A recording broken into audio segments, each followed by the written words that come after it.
9 বছৰৰ বিৰতিৰ পিছত শুনিছানে আকৌ সেই বিহু মোৰে জন্মদি মৰু মৰু লাগে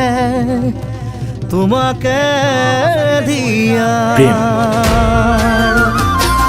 জোনবেলি সাগৰ তুমি মোৰ হৃদয়ৰে মাজত তুমি যদি কোৱা অভিমান কৰি ল'ম নিজৰ কৰি কাষৰ তুমি বিচ্ছেদ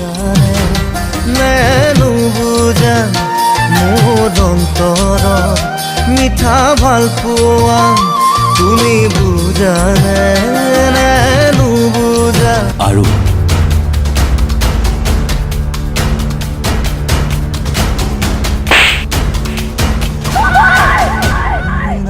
সঁচা প্ৰেমৰ উন্মাদনাৰে এখন হৃদয়স্পৰ্শী কাহিনী চিত্ৰ বহাগৰ জুন